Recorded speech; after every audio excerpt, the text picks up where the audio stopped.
कभी भी पर पदार्थ छोड़ के भागने से छूटते ही नहीं। तुम घर गृहस्थी छोड़ के भाग जाओगे तो नई घर गृहस्थी कहीं और बसा लोगे, क्योंकि अंदर में जब चारित्र मोह का उदय है, तीव्रतम उदय है, तो वो राग कहीं ना कहीं कराएगा। अभी एक प्रवचन मैंने पीछे किया था, बताया था, चारित्र मोह को इससे मतलब नहीं है कि तुम राग किससे करते हो। चारित्र मोह को तो इससे मतलब है कि राग करो, चाहे मकान से करो, चाहे धर्मशाला से करो, चाहे महराज से करो, चाहे भगवान से करो, चाहे आसमान से करो, चाहे ज़मीन से करो, उसे इससे मतलब नहीं है। उसका काम तो राग कराना है।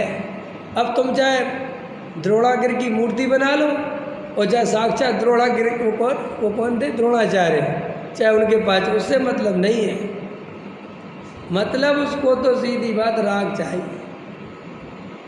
जैसा पेट में भूख लगी तो वह लगी, उसे भोजन चाहिए। अब चाहे तुम शुद्ध दो और चाहे अशुद्ध दो, जो देना हो तो, लेकिन भोजन दो, वो पेट तभी भरेगा। चाहे कितने ही बड़े ब्रह्मचारी जी हो और चाहे कितने बड़े महाराज हो, वो पेट तो भोजन से ही भरेगा।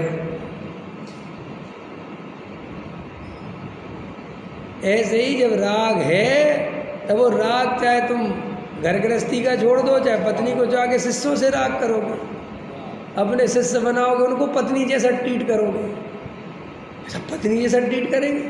पत्नी जैसे ही ट्रीट करते हैं जो मिथ्या दृष्टि होते हैं। अपने रख लिए 2-4 ब्रह्मचारी, अब कोई कपड़े धो रहा है, कोई कुछ कर रहा है, और कोई फिर उसको सबको ये करो, तुम ये करो, तुम ये करो, फिर मेरे पास बैठो, मुझसे बातें करो, अपने दिल की बताओ, ये सब क्या है? ये सब और राग ही का तो विस्तार है। कोई अपनी पत्नी से यही सब बातें करता, दोस्त से करता, तुमने अपना राग अपने शिष्यों में कर लिया, और शिष्य भग जाए तो तुम्हें आकुलता होती है, जैसे पत्नी भग जाए। ऐसा लिखा है शास्त्रों में कि महाराजों को जो मिथ्या दृष्टि है, उन्हें शिष्यों का राग ले डूबता है। समझ में आया? भक्ति समझो, शिष्यों का राग ले डूबता है, उसी में लगे रहते उन्हीं। और एक शिष्य गायब हो जाए तो ऐसा लगता है जैसे किसी की पत्नी भग जाए, दुखी हो जाए, बच्चा भग जाए, ऐसे दुखी हो जाते हैं। तो वो श्री गुरु कहते हैं कि वो राग तो राग है। वो तुम एक घर छोड़ के भगे, कहीं छोड़ के भगे, इससे कुछ नहीं होता। वो तो जब हो रहा है, उदय है, योग्यता है, तो वो कहीं ना कहीं तो होना है। इसलिए अपन को बाहर में सोचने की जगह अंदर में भी सोचने की जरूरत नहीं है। सिर्फ एक ज्ञायक भाव हूँ, आत्मा हूँ, जानना देखना मेरा वास्तविक स्वभाव है। राग देश करना ये पर्याय का मलिन स्वभाव पर्याय का है, मेरा नहीं। मैं पर्याय नहीं हूँ।